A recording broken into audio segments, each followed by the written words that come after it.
नमस्कार आप सभी को। मैं हूं यड्डी त्रिपाठी और आप सबके बीच भूगोल का अपने बिंद स्टडी पॉइंट यूट्यूब चैनल पर आज भूगोल का पहला वीडियो चैप्टर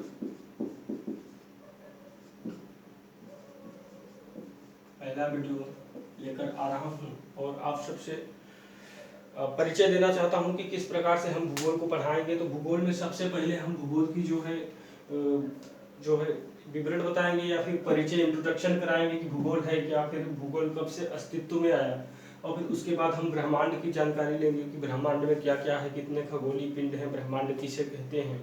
फिर हम सौर मंडल को पढ़ाएंगे, फिर उसके बाद हम पृथ्वी की गतियाँ पढ़ाएंगे, फिर उसके बाद हम आपको सिखाएंगे कि पृथ्वी की तरह अन्य कितने मतलब सभी ग्रहों के बारे में बताएंगे।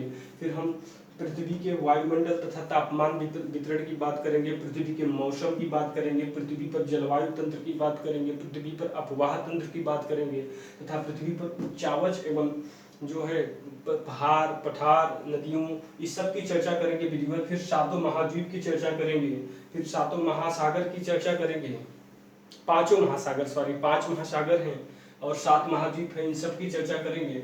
और मैं सब कुछ जो है एक वीडियो में तो बता नहीं सकता कि क्या क्या पढ़ाऊंगा भूगोल के अंतर्गत, लेकिन आज मेरा भूगोल के अंतर्गत सबसे पहले इंट्रोडक्शन के रूप में इसे देखा जाएगा।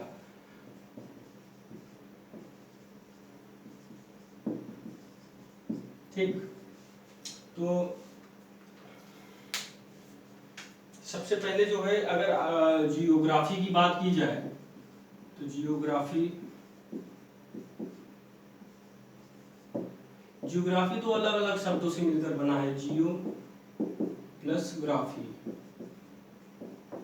आप सभी जानते होंगे कि ग्राफी क्या होता है। ग्राफी मतलब होता है बनाना, क्या बनाना भाई, चित्र बनाना। ठीक, और जियो का मतलब होता है भू या फिर पृथ्वी। ठीक, तो अब बात आती है कि ज्योग्राफी शब्द का सबसे पहले उपयोग किसने किया। तो ज्योग्राफी शब्द का सबसे पहले यूनान वैज्ञानिक, यूनानी मतलब विद्वान, हम तो देखो जितने भी विद्वान हैं सबके नाम की पहले श्री लगाते हैं, तो मैं श्री ही लगाऊंगा। श्री इरेटोस्थनीज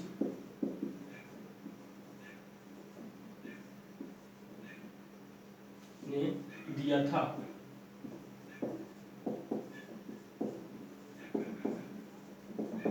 सबसे पहले इस शब्द का उद्भव किसके माध्यम से हुआ, इरेटोस्थनीज के माध्यम से हुआ। इरेटोस्थनीज कहाँ के विद्वान थे, यूनान के विद्वान थे। इन्होंने जो है पृथ्वी के संबंध में कई गणनाएं भी की हैं। हालांकि इनको व्यवस्थित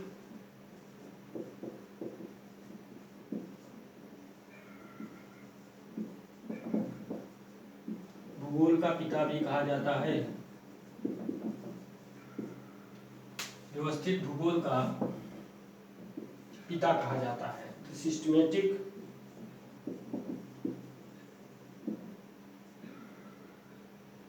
फादर ऑफ जियोग्राफी।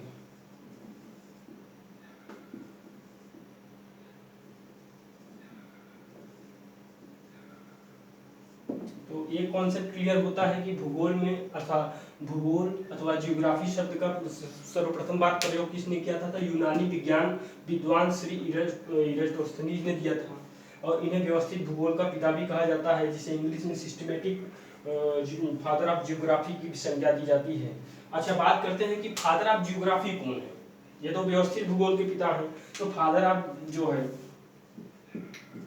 जियोग्राफी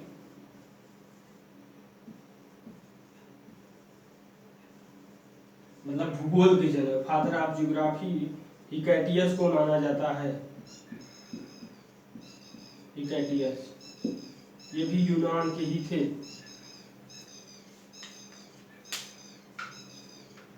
अब हम बात करते हैं कि जो है आधुनिक भूगोल की यहाँ जगह मैं बात करता हूँ आधुनिक भूगोल का। मैंने फादर ऑफ जो है जियोग्राफी की बात कर लिया, फिर मैंने जो है व्यवस्थित भूगोल के पिता के बारे में बात कर लिया। अब हम बात करते हैं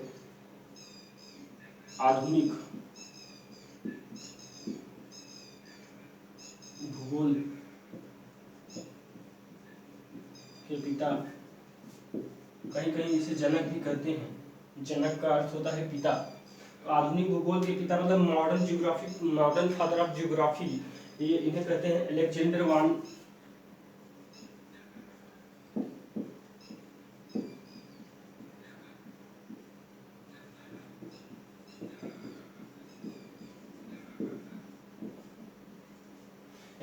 वान हम्बोल्ट को जो है, हम्बोल्ट को आधुनिक भूगोल के पिता की संज्ञा दी जाती है। तो दोस्तों हम 3 बातें जाने हैं भूगोल के परिचय के बारे में। तो सर्वप्रथम हमने देखा कि इंट्रोडक्शन के रूप में ज्योग्राफी शब्द की सबसे प्रथम बार उपयोग यूनानी विज्ञानी इराटोस्थेनीज ने दिया। फिर उसने उन्हें व्यवस्थित भूगोल का पिता माना जाने लगा, the systematic father of geography. फिर दूसरी बात में हमने देखा कि फादर ऑफ ज्योग्राफी किसे कहते हैं, मतलब भूगोल के पिता किसे कहते हैं, तो हिकेटियस नामक जो है खगोलविद को भूगोल का पिता माना जाता है। हमने ज्योग्राफी के जो है संधि विच्छेद किए, भूगोल के मतलब भू प्लस गोल या फिर जो है जियो प्लस ग्राफी, ठीक। तो जियो मतलब होता है पृथ्वी या भू, ग्राफी मतलब चित्र बनाना होता है। और हमने बात किया कि आधुनिक भूगोल के पिता किसे कहते हैं, तो आधुनिक भूगोल के पिता जो है अलेक्जेंडर वान हम्बोल्ट को कहते हैं, ठीक है। अगर आपको कहीं से भी जो है मेरे मतलब मुझसे कहीं भी मिस्टेक हो तो आप बेहिचक कमेंट बॉक्स में बताएं। फिर हम मैं बात करता हूँ आगे। इंट्रोडक्शन हो गया भूगोल का, और बहुत सारे इंट्रोडक्शन जो बीच बीच में प्रत्येक वीडियो में कहीं ना कहीं आपको देखने को मिलते रहेंगे।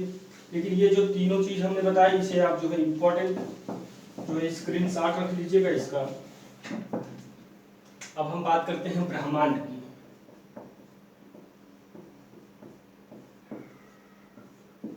ब्रह्मांड किसे कहते हैं, बहुत जरूरी होता है ब्रह्मांड की जानकारी जानना। देखिए ब्रह्मांड वो होता है कि सूक्ष्मतम अणुओं से लेकर विशाल खगोलीय पिंडों तथा जितने भी तारे, ग्रह, पृथ्वी, क्षुद्र ग्रह सभी के सम्मिलित रूप को ब्रह्मांड कहा जाता है। मतलब आकाश में जो भी आपको जो है दिख जाए, एक मान लीजिए आप एक यात्रा पर हैं, नासा के जो है एक मिशन में यात्रा पर हैं, आकाश में जो भी आपको उड़ते हुए या चक्कर लगाते हुए क्षुद्र ग्रह, धूमकेतु, उल्का पिंड, ग्रह, उपग्रह, सूर्य, तारे, पृथ्वी जी जो भी दिख रहे हैं ये सब क्या है, ब्रह्मांड के अंतर्गत हैं। ये सब ब्रह्मांड के ही स्वरूप हैं। तो ब्रह्मांड कोई एक छोटा सा शब्द नहीं है या फिर एक छोटा सा पार्ट नहीं है। ब्रह्मांड बहुत जो है विस्तृत है। ब्रह्मांड के अंदर बहुत प्रकार की विविधताएं हैं। तो आपको ये जो है बेहिचक जो है ब्रह्मांड के बारे में जानना होगा और ब्रह्मांड की ही चर्चा आज की जाएगी। और ब्रह्मांड के अध्ययन को कहते हैं खगोल विज्ञान।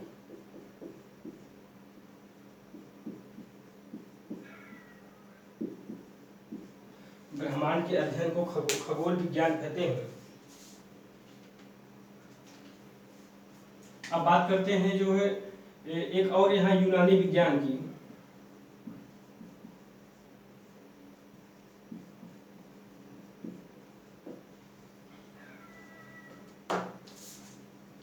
यूनानी विज्ञान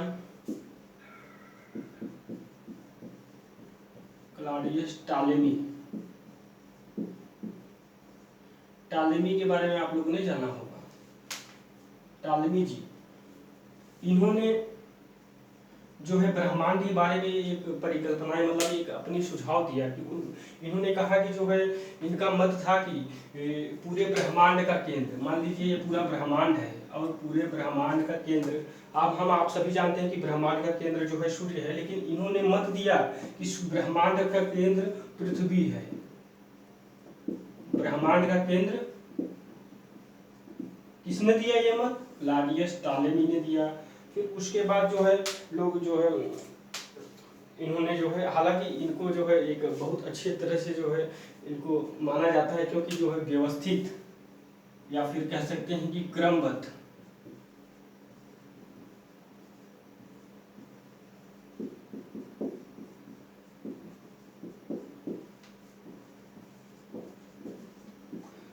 भूगोल का अध्ययन इन्हीं के जो है समय में शुरू हुआ।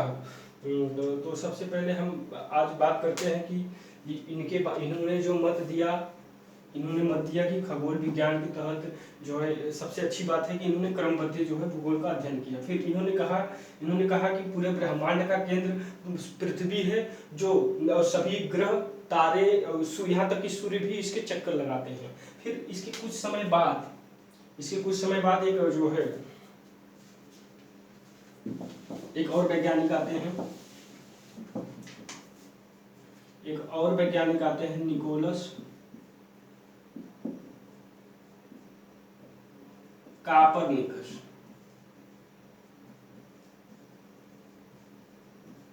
निकोलस कापरनिकस ने कहा या फिर सर्वप्रथम इन्होंने ही यह अभिव्यक्ति दी कि पूरे ब्रह्मांड का केंद्र पृथ्वी न होकर बल्कि सूर्य है, सन, और सभी पृथ्वी या फिर बृहस्पति, सभी ग्रह इसके चक्कर लगाते हैं। ये इनका मत था। तो निकोलस कापरनिकस ने ही बहुत पहले मतलब इनके बात को खंडन किया। इनका कहना था कि पृथ्वी जो है पूरे ब्रह्मांड का केंद्र है, लेकिन इन्होंने कहा नहीं, निकोलस कापरनिकस ने कहा नहीं, सूर्य के सभी ग्रह चक्कर लगाते हैं। पृथ्वी हो, धूम्रकेतु हो या फिर क्षुद्र ग्रह हो, उल्का पिंड हो, सभी सूर्य के चक्कर लगाते हैं। और सूर्य की चक्कर लगाते हैं, आकाश गंगा का चक्कर लगाते हैं सूर्य। ब्रह्मांड की चर्चा थोड़ी वीडियो रुक गया, तो उसके लिए माफी चाहता हूँ।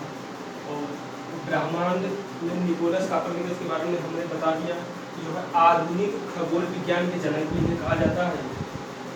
और जो है ग्रही कक्षाओं के नियम या के नियमों का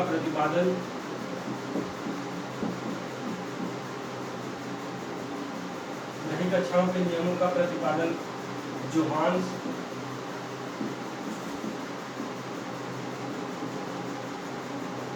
कैपलर ने किया। ये जो है बात है, आप ये कक्षा 12 के 11 के फिजिक्स में भी पाएंगे। चौथे पर जो जहाँ वृत्तीय गति एक चैप्टर है, वहाँ पर भी ग्रहों की गति के बारे में भी चर्चा की गई है। तो ग्रही कक्षाओं की जो है गति का नियम या फिर तमाम प्रकार के जो ग्रहों के जो है कक्षाओं के नियम है, ऑर्बिट है, जो सूर्य के चारों पथ पर घूमते हैं चारों की जो है तरफ, उसके नियमों का मुख्य रूप से जो व्याख्या या बहुत अच्छे से प्रस्तुतिकरण जो है जोहान्स कैपलर ने दिया था। ये नाम याद रखिएगा। और निकोलस कापरनिकस ने क्या कहा था?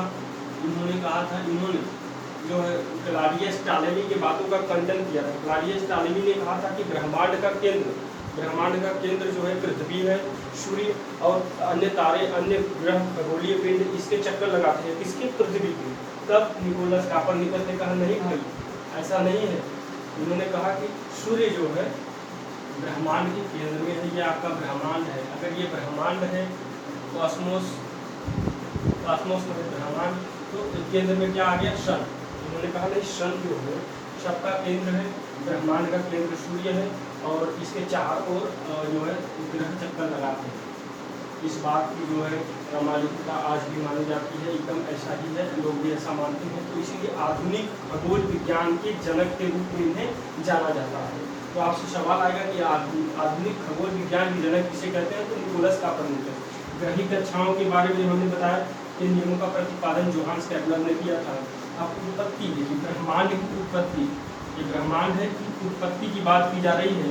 तो ब्रह्मांड उत्पत्ति की कई प्रकार की जो मान्यताएं हैं। तो आज हम यहाँ मुख्य रूप से 3 मान्यताओं की चर्चा करेंगे। सबसे पहले मैं बात करूँगा महाविस्फोटक सिद्धांत, जिसे बिग बैंग थ्योरी भी कहते हैं।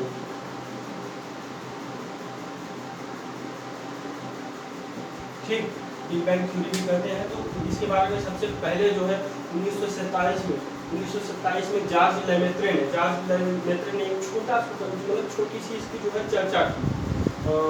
जब इसकी चर्चा की उन्होंने कुछ अनुभव किया कि नहीं, वहाँ एक विस्फोट हुआ था, जो है अतीत में एक ऐसा विस्फोट हुआ था। और ये विस्फोट इस कारण हुआ था कि शुरुआत में जो है ब्रह्मांड एक बहुत संकुचित पिंड था। वो मतलब इतना संकुचित हो गया, एक जो है करोड़ों वर्षों के अंतराल में तापमान या फिर अन्य कारणों से, भौगोलिक कारणों से या प्राकृतिक कारणों से इतना संकुचित हो गया कि उसमें विस्फोट हो गया। जब से विस्फोट हो गया तो ब्रह्मांड का विस्तार होने लगा। फिर उनकी बातों का 1947 में जॉर्ज लेफ्रे ने कहा कि भाई महाविस्फोटक सिद्धांत से ब्रह्मांड की उत्पत्ति हुई है। इनकी बात को 1967 में रॉबर्ट विग्नर नामक खगोल विज्ञान विद्वान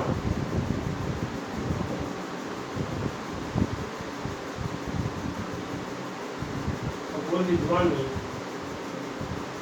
महाविस्फोटक अथवा बिग बैंग थ्योरी की सबसे अच्छी व्याख्या की है और सबसे प्रमाणित, सबसे ज़्यादा मान्यताएं ब्रह्मांड की उत्पत्ति की सबसे बेहतरीन मान्यताएं महाविस्फोटक सिद्धांत को ही माना जाता है, जिसका सर्वप्रथम चर्चा 1927 में जॉर्ज लेफ्रे ने किया था और 1967 में इसकी विधिवत व्याख्या किया था रॉबर्ट विग्नर ने। व्याख्या में क्या कहा था ये जानना बहुत जरूरी है। रॉबर्ट विग्नर के अनुसार कि ब्रह्मांड की उत्पत्ति के समय ब्रह्मांड में जितने भी सारे जो है आज ग्रह हैं, मतलब पिंड है या फिर जो भी है, सब यहाँ तक कि सूर्य तारे असंख्य जो भी है सबको मिलाकर एक संकुचित पिंड था, जो तापमान के कारण या फिर किसी भी कारण जो है वो एक जो है निश्चित मात्रा में एक सिकुड़ा हुआ था।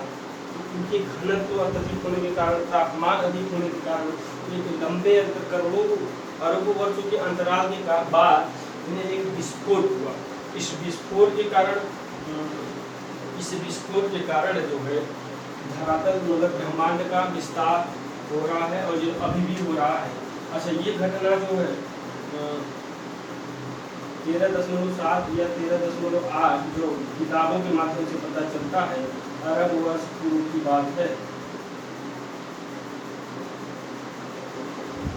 अब सतत सृष्टि सिद्धांत भी है भाई, कुछ वैज्ञानिकों का मानना है। वैज्ञानिक हैं Fred Hoyle, Hermann Bondi, Thomas Bolt. इन्होंने कहा नहीं भाई, हम तो नहीं मानते आपकी बात कि कोई विस्फोट नहीं हुआ था ब्रह्मांड की उत्पत्ति में। ब्रह्मांड की ना आदि है न अंत है। इनका मानना है कि ब्रह्मांड एक लंबे अंतराल से जो है न तो इसका कोई अंत है और न ही इसका कोई आदि है, न ही अनंत है। बस इनका और कोई नहीं। इनका काम है केवल इनकी बात को काटना, इनको अपनी बात रखना। तो इनके समूह में Fred Hoyle, Hermann Bondi, Thomas Bolt, इन्होंने भी अपनी परिकल्पनाएं ब्रह्मांड के संबंध में दी है। हालांकि हमने यहाँ चर्चा कर दिया है, लेकिन मोस्ट इम्पॉर्टेंट ये सबसे ज़्यादा परीक्षा में पूछा जाता है महाविस्फोटक सिद्धांत। और उसके बाद हम बात करेंगे दोलन सिद्धांत। दोलन सिद्धांत में के प्रतिपादन करता है डॉक्टर एलन सैब्रिज। दोलन सिद्धांत ब्रह्मांड की उत्पत्ति के संदर्भ में दोलन सिद्धांत के प्रतिपादन करता है डॉक्टर एल्ब्रेट। डॉक्टर एल्ब्रेट ने कहा कि आज से करीब 120 करोड़ वर्ष पूर्व एक तीव्र विस्फोट हुआ था। ये कारण जो है ब्रह्मांड जो है मतलब वो विच्छेदित होने लगा, ये मतलब फैलने लगा। और उन्होंने कहा कि करोड़ों वर्षों अंतरालों के मध्य मतलब अंतर्गत ऐसा होना ही है। एक बार फिर होगा, फिर संकुचित होगा, फिर फैलाव होगा, फिर संकुचित होगा। तो इसी का नाम है दोलन सिद्धांत। डॉक्टर एलन सैब्रिज ने कहा था 120 करोड़ वर्ष पूर्व एक तीव्र विस्फोट हुआ था। शायद इसी विस्फोट की तो चर्चा नहीं कर रहे, लेकिन यहाँ पे समय 13.7, 13.8 दोनों में से कोई एक सही है। अरब वर्ष पूर्व की उन्होंने कहा 120 करोड़ वर्ष पूर्व एक तीव्र विस्फोट के कारण जो है धरातल या ब्रह्मांड का विस्तार हुआ है। हालांकि इन दोनों डेट की हम जो है व्याख्या नहीं कर सकते। हो सकता है दोनों एक ही बात हो। अब इतना जो है अतीत के बारे में जानने के लिए जो है एक सुराग ही चाहिए, और ये सुराग जो है दोनों की कहानियाँ, दोनों की परिभाषाएं से। अच्छा, इनका एक महत्वपूर्ण बात यह है कि इन्होंने कहा है कि फिर ब्रह्मांड एक ऐसा समय आएगा कि ब्रह्मांड पुनः संकुचित होने लगेगा। फिर संकुचित होने के बाद जब घनत्व अधिक होगा, तापमान बढ़ेगी भाई, तब उसके बाद फिर विस्फोट होगा। तो 290 करोड़ वर्ष बाद आज की मतलब 120 करोड़ वर्ष पूर्व के बाद 290 करोड़ वर्ष के बाद फिर एक तीव्र विस्फोट नहीं होगा, बल्कि ब्रह्मांड संकुचित होने लगेगा।